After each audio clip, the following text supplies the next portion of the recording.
What's going on, you guys? It's your boy Patrick, aka Addicted to Combat, back for another week of UFC action. We are back at the UFC Apex in Las Vegas for UFC Vegas 71, featuring a main event at heavyweight between top 5 ranked Sergey Pavlovich and Curtis Blaydes. See who's next in line for the belt, and we may potentially not need all 5 of those scheduled rounds this Saturday. Unfortunately, we did lose our bantamweight main event, co-main event I should say, between Song Yadong and Ricky Simone. But it's not lost for good. Luckily, it is back for next week's card to headline that fight night card. So they're adding 2 extra rounds to it, so it should be that much better. But I will be missing out on that this weekend. I did have a bet on that fight as well. So I'm down to 2 bets for this card so far, looking to add a few more. It's a tough betting card. I think there's a lot of close money lines that I more or less agree with on this card. So I'll be looking to add a few props as they are available on more books. So join me this Wednesday at 7 p.m. Central Time for my live stream. I'll be having my guest of the week, Johnny K. Picks, who you've seen many times on this channel, somebody I do a lot of content with.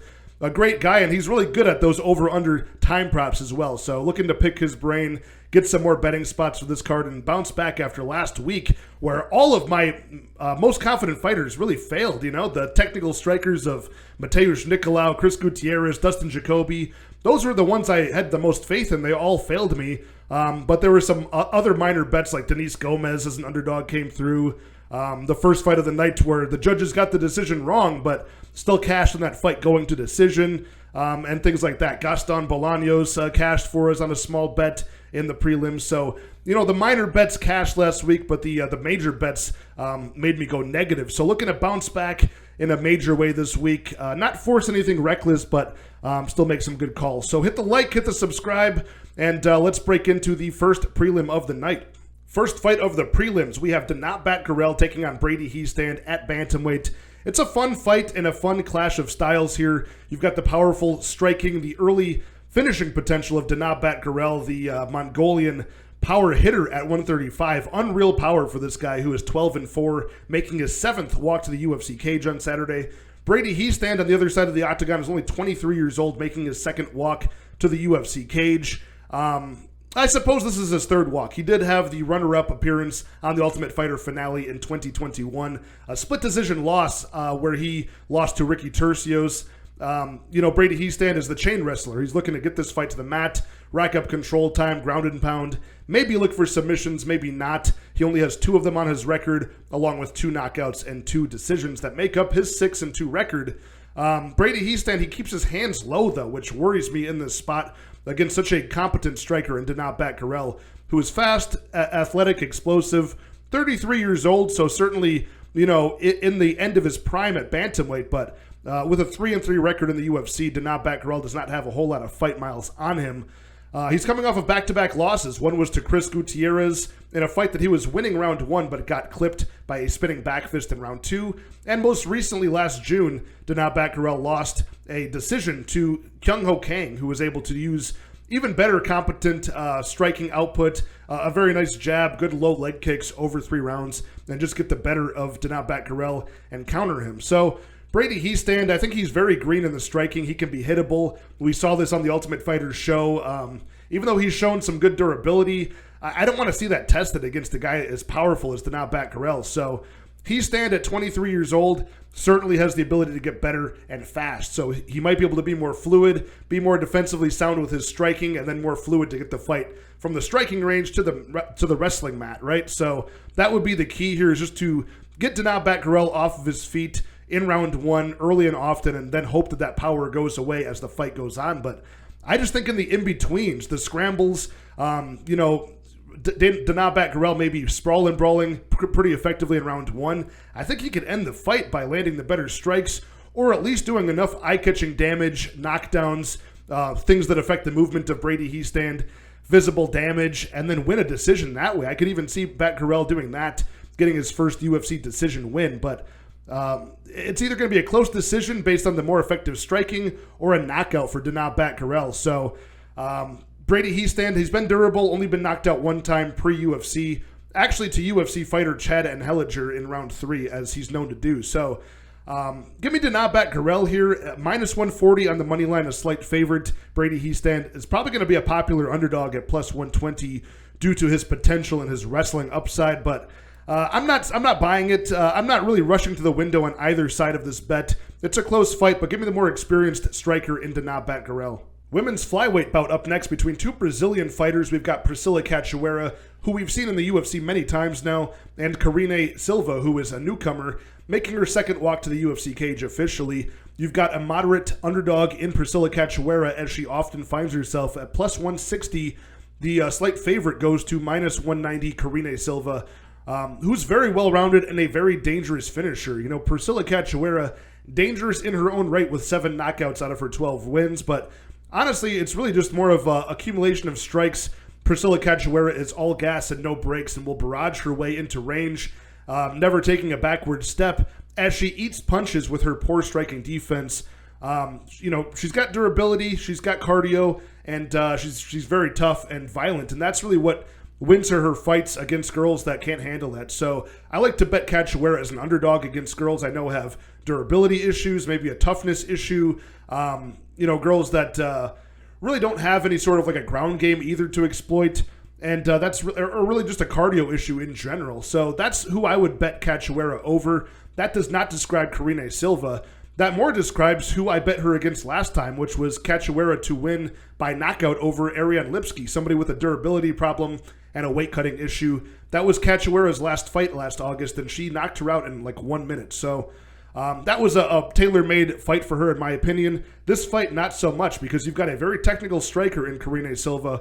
Slick Muay Thai, you know, good feints her way into range, good combinations, a nice 1-2 head kick that she hides well, snaps it up to the head very fast, and she attacks on the ground with a variety of submissions. So I'm not even sure which part of her game I like more, but she's coming off of back-to-back submission wins, one against Poliana Botelho in her UFC debut last June, and the season of the Contender Series before that, she faced, I believe it was either a Mongolian or a Chinese fighter. It was Chi Hui Yan, who she was slowing down a bit against in round 1, but came back in round 2 and guillotined her. So, Karine Silva, 15 wins, 100% finish rate. Usually that's a red flag, but I see a sort of evolution of her game where she's not going out there like she did in the regional scene and, you know, going, 100 miles an hour from the get-go looking for the finish. She could be, in her past, a little bit reckless on the ground, too, chasing submissions over position, and she ended up getting herself submitted against a combat sambo fighter who's now in the PFL, so the girl ended up being pretty good. And the other fighter that submitted her in her past was Marina Moroz, who's in the UFC now. So, not bad competition to lose to, and I think her other loss was a knockout loss in like her debut fight. So it's been a while. She has 19 fights overall, a good record in those, and I think she can stick a nice jab in the face of Cachoeira, keep her at distance, catch Cachoeira over swinging, and take her to the mat. And I'd say within 1 or 2 rounds, she could submit Cachoeira, who we've seen fall victim to that in the past. So give me Karine Silva pretty confidently with the money line at minus 190 for such a newcomer to the UFC.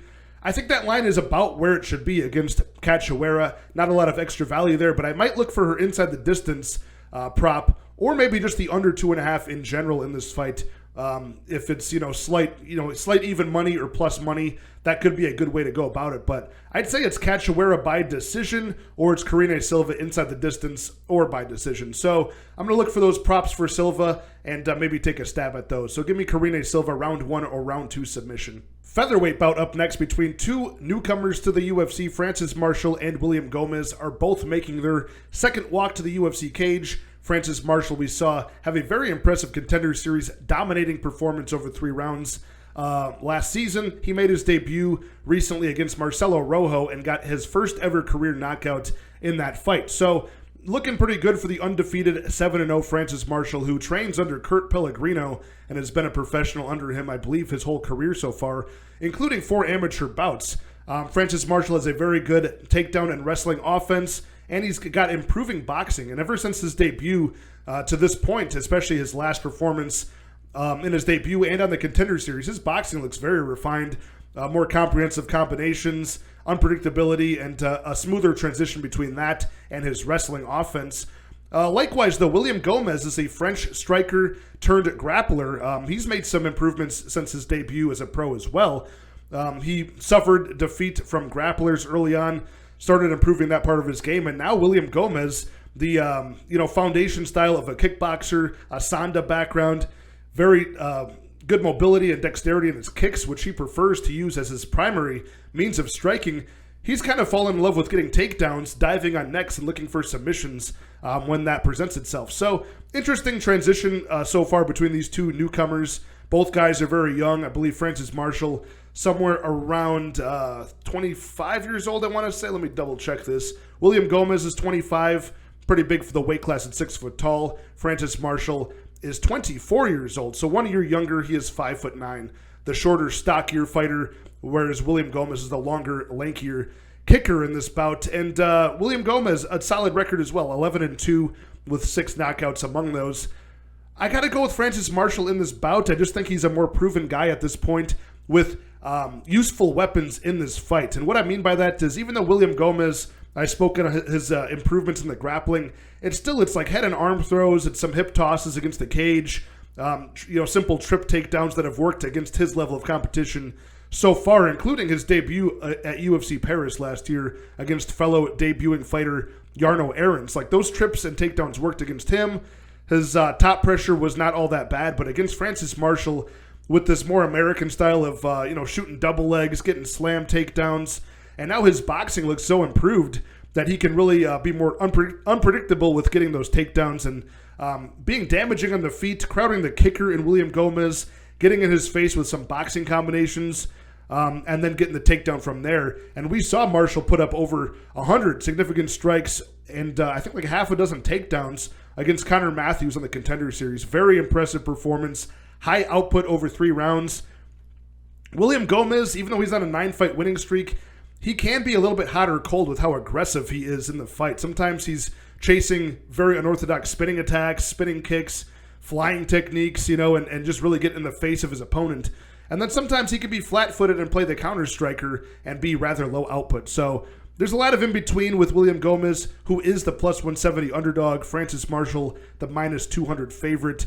Got to go with Francis Marshall here. I'm not so sure, I think a decision is likely for either guy here, but I could see a late submission for Francis Marshall as well, who has 4 submissions, all coming by way of rear naked choke. He's got a good back take, and you couple that with the fast pace, the good takedown offense, he could probably wrap up a submission on Gomis as he slows down. So either a decision or submission for Francis Marshall here. I think the money line is about right. Up next at heavyweight, a pretty volatile matchup here between Muhammad Usman and the debuting Junior Tafa. Both of these guys are newcomers to the UFC, with Muhammad Usman only making his first appearance off of the Ultimate Fighter finale, which he won against Zach Pauga by round 2 knockout last August. This is his first, sort of real walk to the UFC cage. At 34 years old, he is the younger brother of former welterweight champion Kamaru Usman. And likewise, Junior Tafa is the younger brother of current rostered heavyweight fighter Justin Tafa. Both the Tafa brothers are, I think they've been trained under the tutelage of the Pride Fighting K1 champion Mark Hunt, who was also in the UFC for a long career.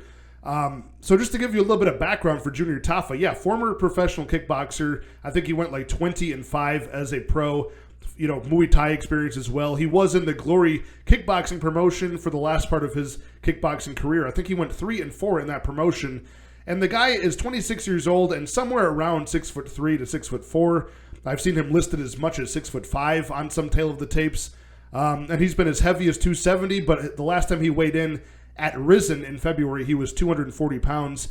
He is 4-0 as a mixed martial artist, so not very much experience, especially over high-level competition as a mixed martial artist in this sport. So probably has the better striking weapons with all of the kickboxing experience.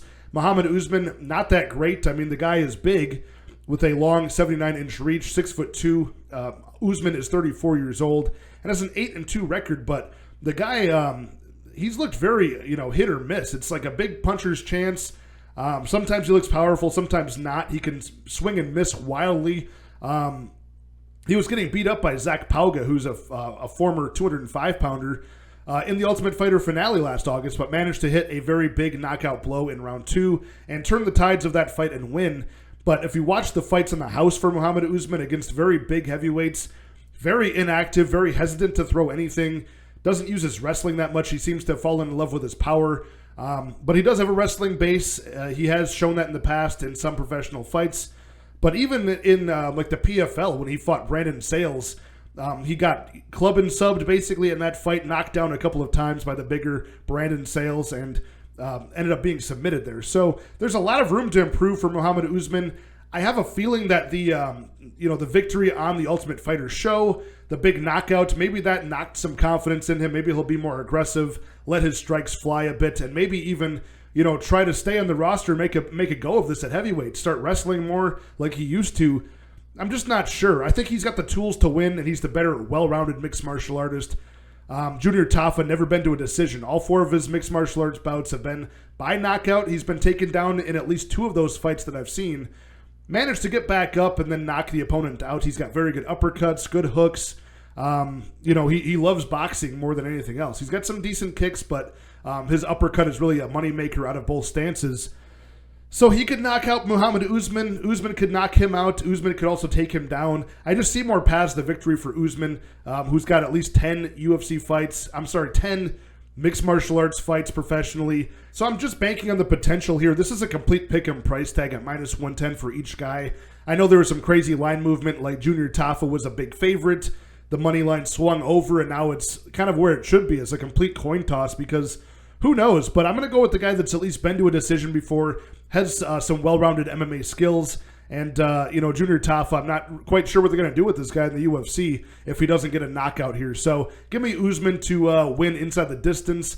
I would probably play whoever you like here inside the distance. It just makes more sense to me. I don't see this going to the scorecards. Up next, we have a rare sighting. We have a women's featherweight bout at 145 between Norma Dumont and Carol Rosa. So one of these few women's featherweight bouts you'll ever see, since there are only like 6 to 8 fighters in the roster at any given time. And many of them are like Norma Dumont, where they just could not make weight at bantamweight, and now they've been banished to this division. So Norma Dumont is the more native featherweight at the weight class. Carol Rosa has been in the UFC 5 wins and 1 loss, and they have been at bantamweight.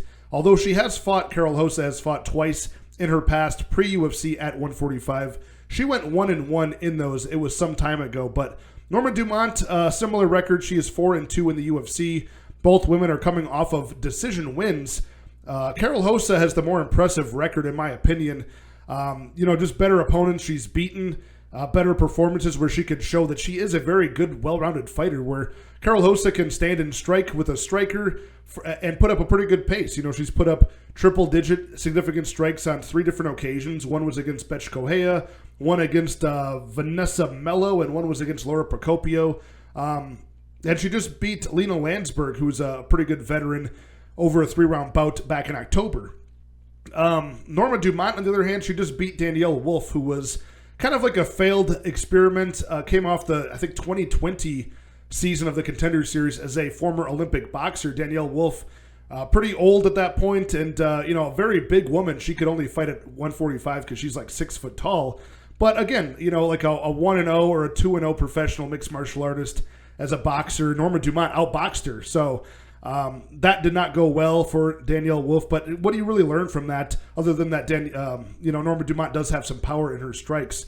She was able to knock down Danielle Wolf, I think, once or twice in that fight. So we learned that. And Norma Dumont, we already know she has good boxing, comes from a good kickboxing base. But the only time we've seen her really struggle was in a poor weight cut in her debut. She did get knocked out by an even bigger Megan Anderson. And she lost a couple of fights ago to Macy Chiasson, who's a big featherweight as well, and was able to cage stall her, take her down. And Norma Dumont just looked a little bit off in that. I believe she had missed weight even at featherweight. So short notice, missed weight, had a bad performance.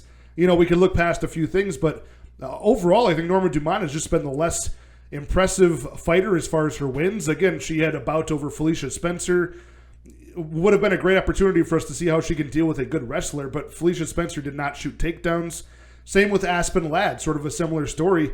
Over 5 rounds, Aspen Ladd had a very flat performance, and Dumont was able to just jab her face off most of the time. So, don't really know what I'm going to get from Dumont other than her being a very physically dominant, physically imposing fighter. If she gets on top of Carol Rosa, I struggle to see Carol Rosa getting up from underneath that kind of weight, but Carol Rosa, better striking game, better positions on the ground with her submissions and things like that she attempts, and a better pace I've seen over 3 rounds. So I got to go with Carol Rosa as just the more well-rounded, more paths to win, but the size does scare me off of a bet here. I'd favor Karol Rosa if this was at like bantamweight, but if it's at featherweight, I'm agreeing with the money line being a 50-50. Give me Karol Rosa, very low confidence here. Up next at bantamweight, we've got a pretty straightforward matchup here between Rani Yahya and Montel Jackson. You've got Yahya is the Brazilian veteran of the game, man. This guy has had 19 UFC fights. He was in the WEC before that. Fought at several weight classes, but he's a Brazilian Jiu-Jitsu submission specialist, former world champion, probably like 20 years ago at this point. He's 38 years old at bantamweight, and the UFC has given him a pretty solid schedule over his career. The guy has managed to go out of 19 fights in the UFC, 13 wins, 4 losses, 1 draw, 1 no contest among those. And it's because he's either fighting fellow grapplers, guys that are like on the chopping block of being cut from the UFC, failed prospects, things like that. You usually get Rani Yahya, and he's managed to do very well in those spots. The only fights that he loses are against, pretty solid competition. And to believe it or not, even though he's coming off of a long layoff, he just beat Kyung Ho Kang in his last fight. So a pretty solid fighter in Kyung Ho Kang who was able to, put Yahya in all sorts of trouble with the striking. But again, Rani is able to just put 100% effort into getting the body lock, trip takedown, work for a double leg or a single against the cage. If he wraps up a body lock on you, he's pretty much just going to suffocate you down to the mat with, just going straight for an arm triangle, which is one of his key submissions. He'll just climb all over you, and he's very hard to shake. So that is an issue here when you consider the money line, which is minus 600 or minus 550 for Montel Jackson, plus 400 to plus 450 for Rani Yahya, the Brazilian legend, who's got 0 knockouts but 21 submissions out of his 28 wins. So, that shows you right there what this guy's game plan has always been. But Montel Jackson, 30 years old. This guy is 5'10". He's huge for bantamweight, a long reach. He's 12-2, and he's only lost. He lost his debut to, I believe it was Ricky Simone in his debut, and he also lost to Brett Johns as well. So 2 guys that can out-wrestle him. Other than that, Montel Jackson's got very good striking. I think scoring 9 knockdowns between his last 5 opponents specifically. Mostly thanks to J.P. Bays and Jesse Strader, but still a very powerful guy, scores knockdowns, and, he does have a very good submission game as well. But I would not suggest he test his wrestling offense or his BJJ against Rani Yahya. That would be a very low IQ move because that's the only way that Yahya is going to win this fight. So if Montel Jackson can use that long reach, the long measurables to just stick and move, sprawl and brawl, be all the way out of range against Yahya until at least out of round 1, Ronnie can tend to slow down, and of course he starts diving for legs like a mile away. Montel Jackson has some pretty good weapons, a nice uppercut, good knees, things that could defend against that, but even throwing too many kicks, too many leg kicks, Ronnie's able to grab those, and then he's like a leech, man. He just, almost like a mini version, like if you put Alexei Oleinik in the Honey I Shrunk the Kids device and, out popped a tiny Brazilian. Maybe like a Damian Maia is a better example of this, or like a Talis Latis or something like that. But either way, it's a one-track mind, a one path for Rani Yahya. He could get a decision win based off control time. That's probably the most likely thing here, even more than a submission. So as long as that doesn't happen, Montel Jackson should be able to score a knockout, and I think he will do that within a round or two. So give me Montel Jackson to finally put the nail in the coffin of Rani Yahya with a round 1 knockout. We've got a lightweight bout up next between Ricky Glenn and Christos Giagos. Ricky Glenn, we have not seen this guy in quite some time. I think it's been since October of 2021 when he scored a majority draw against Grant Dawson after dropping rounds 1 and rounds 2 pretty decisively, and then in round 3, Dawson gassed out. Glenn hit a reversal and threatened with some submissions at the end of the fight. So somehow 2 judges gave that a 10-8 round. I think it should have been a 29-28 win for Grant Dawson. But before that, Ricky Glenn came off of another long layoff where he had gotten hip surgery. So I think that same hip labrum tear maybe flared up again.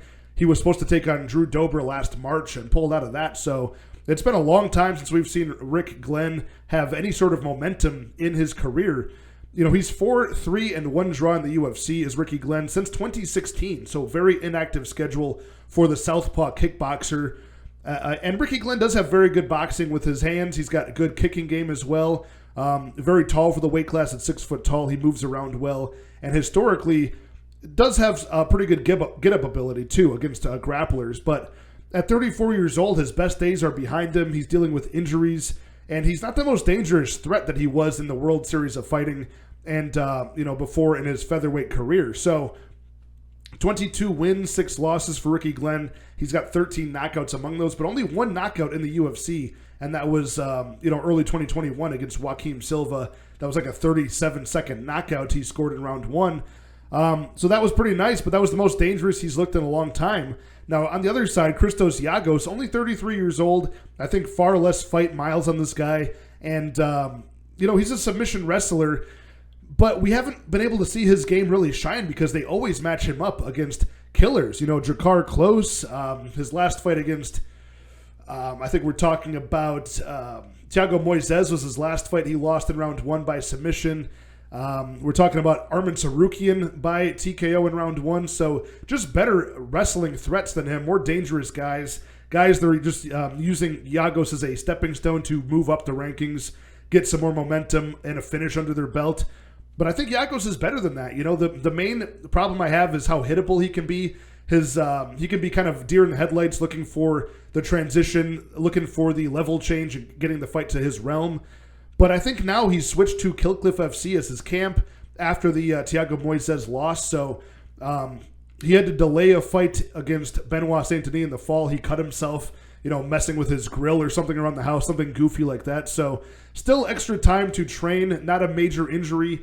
And I think he'll be a more evolved version of himself in this fight against Ricky Glenn, who's probably going to be a regressed version of himself. More ring rust, more injuries, more age. I think Ricky Glenn might be training outside of his own gym that he runs. So he's got outside of the cage stuff going on. I'm not sure how much his head is in the game. And I'm nitpicking here because we're talking about minus 170 for Rick Glenn as the favorite, plus 150 for Giagos as the underdog. I don't see why there should be such a disparity in the line here. Rick Glenn has struggled against grapplers historically. That's the thing that you want to do to take this kickboxer off of his feet. I know Glenn has some BJJ defensively, but I think Giagos can be the stronger wrestler here, especially if he's improved his striking defense. So give me Christos Giagos as an underdog pick here. Nothing I'm rushing to the window to bet, but I do think he gets his hand raised, and I think this is a good bounce-back spot for him. Welterweight bout up next between Jeremiah Wells and Matt Semelsberger. This is such a fun matchup and potentially going to have a violent ending to it between these two power hitters. You've got Jeremiah Wells, who's got a Brazilian Jiu-Jitsu black belt. He's a submission expert that has dangerous knockout power in both hands. Very explosive, more of like a coiled power puncher type of guy. Very fast twitch and most dangerous early. Whereas Matt Semelsberger is the loose, rangy kickboxer with long weapons.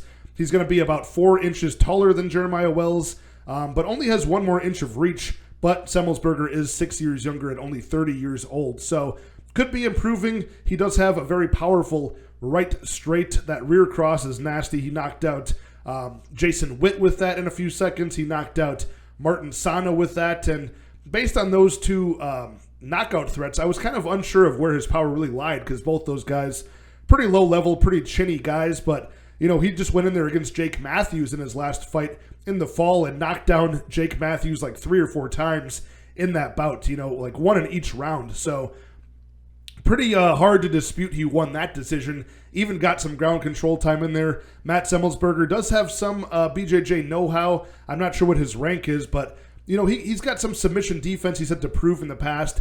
And Semelsberger, when he gets the fight down to the mat or ends up there, if he hangs out on top position, he can rain down pretty good ground and pound, even out of full guard, staying safe. So you've got 6 knockouts out of the 11 wins for Matt Semelsberger, and just in the UFC, he's knocked down 5 out of his 7 opponents. So his decision losses, he's lost to Alex Morono, who was able to, just keep a consistent pace on him and out-counter him.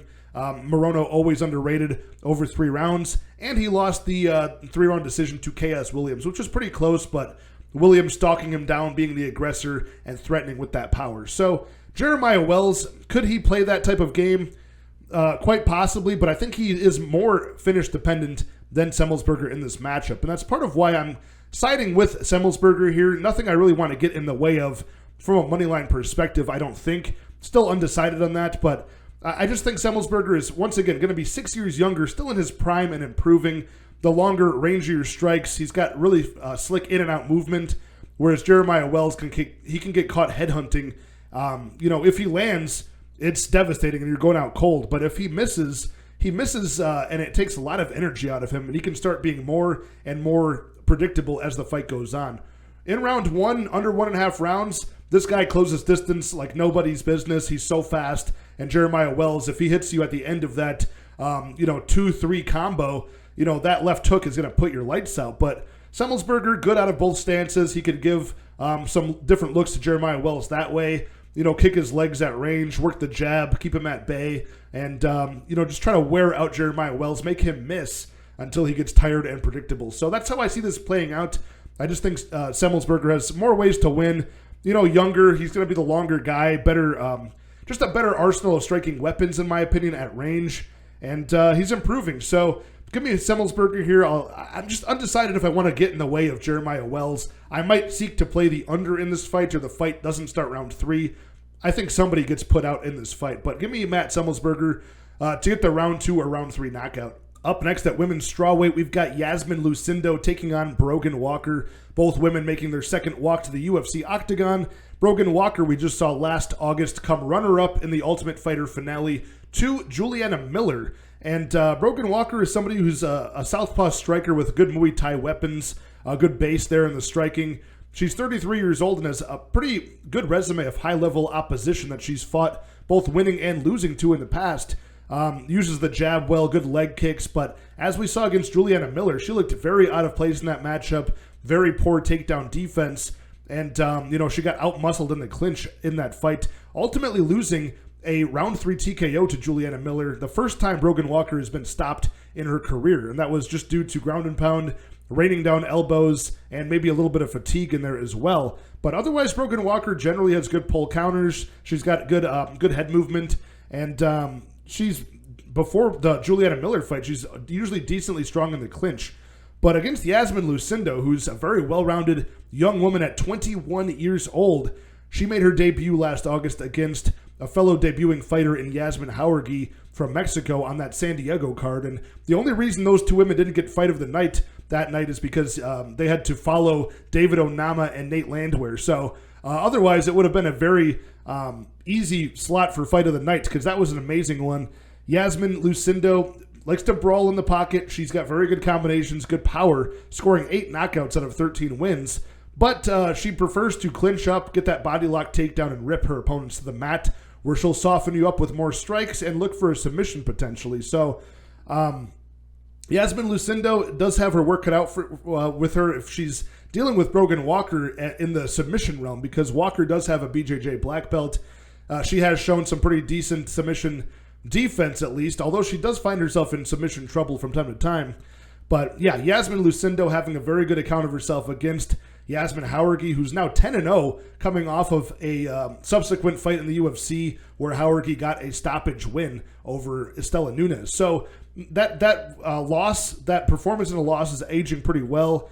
Lucindo, I think, is strong enough, young enough at 21, durable enough, and just a dangerous fighter here, who seems to be able to keep a very high pace in all areas of mixed martial arts. So normally that's something I would, kind of credit to Brogan Walker, but I think Lucindo can do everything here better, and she should win this fight, probably by decision. But where the trouble is here with a bet is that minus 300 is assigned to Yasmin Lucindo in her second walk to the UFC cage at 21, coming off of a loss. Brogan Walker, the plus 250 underdog.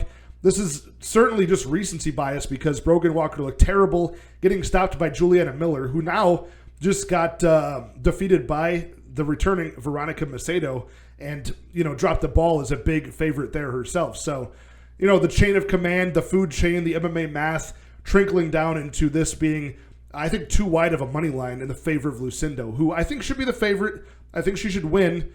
I just laid out a lot of ways where I think she could win, just being more durable, having better striking up close, being more dangerous, and just the eagerness to wrestle is big for me here, since we just saw Brogan Walker struggle in that realm. So give me Lucindo. I think she wins via decision, but there's no way I'm going to touch this money line.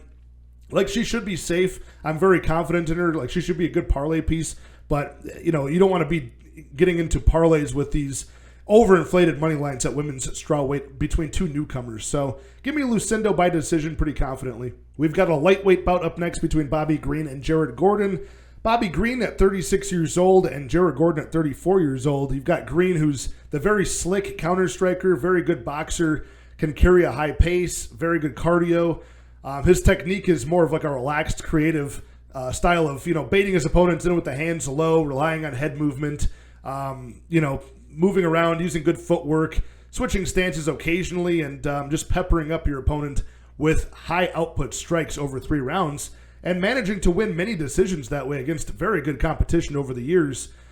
Jared Gordon, on the other hand, more of a generalist, can usually beat the guys with wrestling that are not good grapplers. He can outstrike guys that aren't good strikers, and usually find the chin of people with those lead left hooks that were finding their mark on Paddy Pimblett last time we saw him in December. A decision win he should have had, but the judges scored it in Paddy Pimblett's favor unanimously, surprisingly so. The first time Jared Gordon ever lost a decision, which brought his UFC record to 7-5. But yeah, I really do think Jared Gordon probably should have won that fight, if not all 3 rounds, winning 1 and 3. But either way, he comes back to face Bobby Green, who I think just is better than him in almost every way. Bobby Green, even in the grappling, his takedown defense is something around like 75% out of the who's who of the division at lightweight over the years since like 2013. So Jared Gordon, I don't think is fast enough to get in range and land any strikes. I don't think he's fast enough to get in range and get a hold of Bobby Green to take him down. So I think he's going to get outpointed all day with the long linear strikes of Bobby Green. Falling victim to Bobby Green's pull counters, his taunting, his showboating does bother me a bit in this spot, if I'm being honest. That's like the only red flag, is that Bobby Green does tend to kind of slow the pace of a fight down when he's having fun. He could be losing minutes, get hit on the chin, and then maybe just like shake it off and flat out tell the judges he's been hit, which does not help his case in a decision. And he's lost a couple decisions that probably should have gone his way because of things like that. The other red flag, potentially, I'm not really buying it, but on his Instagram, he did post that this will be his final fight in his career. He's going to retire after this, but I think he's posted things like that before, and it was just like an Instagram story, black screen with text on it, so it wasn't like some giant gesture that he was retiring as far as I'm aware of. So correct me in the comments if I'm wrong. Maybe he did do an interview where he said he was retiring. I did not see that. I would be surprised if he was not just doing this to do some sort of a bargaining chip for another contract, but either way, he's 36. He's had a long career since Strikeforce. I think he is fast enough, athletic enough, and still defensively sound to win this fight pretty easily over 3 rounds of a decision. So you can play Bobby Green by decision. I took his money line at minus 250. I put 2.5 units on that. Very confident in his skill set here over Jared Gordon. But yeah, once you start getting towards minus 270, minus 300 on Bobby Green, not a lot of value on that line, if I'm being honest. So maybe you could look for him by decision. So maybe that's something I'll add, is maybe, sprinkling in the decision prop if it's like even money. But either way, I just got the money line bet, 2.5 units on Bobby Green to win. I think it's going to be by decision. Up next at middleweight, we've got the co-main event of Bruno Silva versus Brad Tavares. And this is a very typical stylistic matchup for Brad Tavares in his career at this point. The fine Hawaiian, the very consistent middleweight, the very consistent and durable kickboxer in Brad Tavares, always getting tested against these power punchers, these prospects at the weight class, future contenders. Like, if you got to get to the top 10, you got to get through Brad Tavares for sure. There's no way around it. Tavares has got very good takedown defense. He's got very good striking defense. He's been durable, and he can carry a high pace as well. So not a bad counter striker in his own right. He's 6'1", decently sized for the weight class, and 35 years old at this point. He's been in the UFC like 13 years. Fought pretty much everybody that's ever been something at the weight class, and everybody who never became anything as well. I think he's got the most decision wins out of anybody in the weight class. I think only 2 fights he's finished out of all of them in a win. Phil Baroni and Krzysztof Jotko, if memory serves me correct. So this guy is only lost by knockout to, I think, Tim Boach, Robert Whittaker, and, of course, Edmund Shabazi. And so guys with very straight linear punches. Bruno Silva, more of a looping headhunter, and we've kind of lost a little bit of faith in Bruno Silva. I mean, I bet against him last August. I bet on my boy Gerald Mearshart to get that submission, which he ended up doing. I mean, he basically knocked out Bruno Silva in round 3 after outstriking him the entire fight. But I think Gerald Meerschaert's a very underrated kickboxer and fighter in general, but Bruno Silva did look like more of a headhunter in that matchup than we've ever seen, missing wildly and getting very exhausted. And his durability is held up. He's never been knocked out, but if Gerald Meerschaert chose to finish that fight by strikes, he could have scored that knockout, but my boy wanted to extend that record for the submission leader at middleweight. But Bruno Silva had just taken obnoxious amounts of punishment against Alex Pereira the fight before that. So it's very confusing with this guy. So he's coming off of back-to-back losses. Bruno Silva looks scary coming into the first 3 fights of the UFC, but you got to remember who those fights were against. It was the very chinny grappler in Wellington Turman he knocked out. It was the chinny Andrew Sanchez, the wrestler. It took him until round 3 to knock out. And then it was Jordan Wright, who's one of the worst fighters to ever be on the roster. Total killer be killed gas bag, who's now cut. So those are the 3 perfect guys to set up a highlight reel montage on your way to fighting Alex Pereira and making that fight, competitive. But Bruno Silva now is missing wildly. His stamina doesn't look that great. So I don't see this being a very successful outing against Brad Tavares. Sure, he could land something big early, but that's really his only path. It's very finish or bust, and probably round 1 or bust. So the only guys that have beaten Brad Tavares by knockout have all done it in round 1, I'm pretty sure. So those guys were a little bit more technical as well with straight punches like Robert Whittaker, Edmund Shabazian, who had very nice combinations up close, and then finished it off with a nice head kick he hid with the boxing. I could see Brad Tavares winning a decision here pretty comfortably after avoiding that early danger, just landing some combinations with the boxing, some good leg kicks, maybe even bullying him against the cage to wear him out. But yeah, good experience, good durability, good takedown defense if that should even come into play in this matchup. I would feel more comfortable laying the chalk on Brad Tavares at -180 if he himself had an offensive wrestling game, but he rarely goes that route. So probably going to stay off of this from a moneyline perspective, but the props could be pretty simple, right? It's kind of black and white. Brad Tavares by decision as usual, or Bruno Silva inside the distance or by knockout is probably his path here, and probably early. So those are the sides of the props I'd look instead of the moneyline perspective. I think the over correlates to Brad Tavares. I think the under correlates to Bruno Silva. So pretty black and white there from a prop perspective. Give me Brad Tavares by decision. Okay, we made it all the way to the main event of the fight card. Hit the like, hit the subscribe. Let's break into this main event at heavyweight, and it is a banger of a main event. We've got 2 guys that are both in the top 5 of the division at this point. Sergey Pavlovich, the Russian striker, at 30 years old, 6'3", and an 84-inch reach. He is number 3 in the division, riding that 5-1 record in the UFC. 5-fight win streak right now, all 5 by way of round 1 knockout. Curtis Blaydes, number 4 of the division, only having lost to 2 men in his career. Out of his 3 professional losses, he's been knocked out twice. 1 doctor stoppage to Ngannou, 1 knockout loss to Ngannou, and also 1 knockout loss in early 2021 to Derek Lewis. So arguably two of the hardest hitters in the heavyweight division. Those are his only 2 losses. Everybody else he's been able to out-wrestle or outstrike, and his cardio is probably the best in the heavyweight division. I mean, this guy is got a very good skill set, collegiate wrestling background, an ability to take big men off of their feet where they can strike effectively, put them on their back where they are meaningless, and he can rain down ground and pound. The devastating elbows we've seen against both Alistair Overeem and against Shamil Abdurakhimov that are just devastating. That's one of Blaydes' best weapons, and I could see him using that in this fight. But we have yet to see Sergey Pavlovich taken off of his feet. The only time we saw that happen was in his debut against Alistair Overeem, who was able to take him down, land some precise ground and pound, and put him out for his only career loss so far. He does have a long, I think it was like a 12-0 record before he came to the UFC.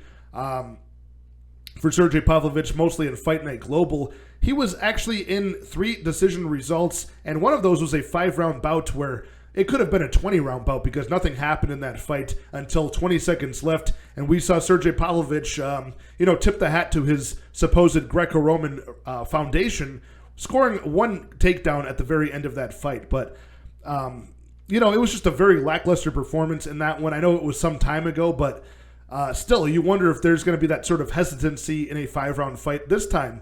Is he going to say, maybe I should conserve energy in round 1 and round 2 for later in the fight? That seemed to be what happened years ago in Fight Night Global. I don't think we see that here. But Sergey Pavlovich, his 5-fight winning streak so far, all 5 round 1 knockouts, And they were against not the best opponents, right? We're talking about Marcelo Golm in 2019. We're talking about Maurice Green, I believe that same year. Shamil Abdurakhimov, who's, was far washed up at that point in 2022. And we also had Derek Lewis and Tai Tuivasa, who, they're one-dimensional brawlers who would be more than happy to stand and bang against anybody. He finished both of them, who I've compared as kind of like copies of each other, right? Like Tai Tuivasa is sort of like a modern version of Derek Lewis in some regard as far as his mannerisms go. And as such, it took Sergey Pavlovich 55 seconds to beat Derek Lewis, sort of an early stoppage last year, but it also took 54 seconds to beat Tai Tuivasa back in December. So not taking much damage in the year of 2022 between those three knockouts I listed. So, Sergey Pavlovich, very good boxing. He's very accurate for a, more of a brawling type of giant heavyweight. His long weapons are good for uppercuts, big overhands, the nice jab that'll set up his strikes, a nice rear cross. And once he smells blood, he'll just go in there and stand square with you and start, trading left and right hooks, anything to get you out of there as fast as possible. But they rarely overswing. They usually hit their target. I just wonder what happens to Sergey Pavlovich when he finally faces somebody a little bit more technical, high IQ, good cardio, who doesn't just want to trade bombs with this guy 1 minute in at close range. What happens when Curtis Blaydes grabs one of his legs, tips the big man off balance? Will Pavlovich freak out and start throwing hammer fists and elbows and punches and just get himself taken down faster? Or will he defend appropriately, dig underhooks, get his back off the cage, things like that? I just wonder what the reaction will be. But I think Curtis Blaydes is, just so well-versed in the takedown from all angles. I think he will get this fight to the mat and rain down ground and pound at some point and eventually end the fight. So I got to side with Curtis Blaydes, who's just been there, done that, faced power puncher after power puncher. And he's been pretty high IQ with his decision-making. Like, he can avoid wrestling with a guy like Chris Daukaus and outstrike him and knock him out. A guy like Rosenstrike, he's able to sort of dance around from the outside and then sprinkle in the takedown when he least expects it. And Derek Lewis, there's really no excuse for that. That's just something that's going to happen, a certain percentage of times when you face Derek Lewis. You might just run face first into an uppercut, but I'm hoping that doesn't happen against Pavlovich. I like the Blaydes money line at minus 155 to minus 170. I'll be on that, but I'll also be on the unders because I think whoever wins this fight ends it inside the distance. There's a good chance that Blaydes can get this fight to the mat, rain down ground and pound, and end the fight under 1.5, under 2.5, or under 3.5. I don't think we necessarily even see around 4 in this fight. So probably be playing a little bit of those as the insurance policy in case Pavlovich does land that big knockout punch in round 1 and can shuck off the takedowns and just be a big brute as he has been so far. But I got to side with experience. I got to side with the technical skill and the wrestling here. Somebody who's at least lasted at a high level 5 rounds in a fight before. So give me Curtis Blaydes to win this fight inside the distance. I'll call it a round 3 TKO stoppage. Okay, there you have it, you guys. All 12 fights broken down for UFC Vegas 71 this weekend. Heavyweight main event between Sergey Pavlovich and Curtis Blaydes. Always feels a little bit extra dangerous when you've got the heavyweights at the apex and you can hear a pin drop in the arena and you can just hear the wind coming off of those 4-ounce gloves swinging with those heavyweights. So can't wait for that main event. Hit the like, hit the subscribe, and again, join me on Wednesday night, 7 p.m. Central Time this week for me and my guest, Johnny K. Picks, to break down this card in great detail, share our bets, and come up with some new betting spots for you guys now that the props will have dropped. So I'll talk to you guys then. Cheers.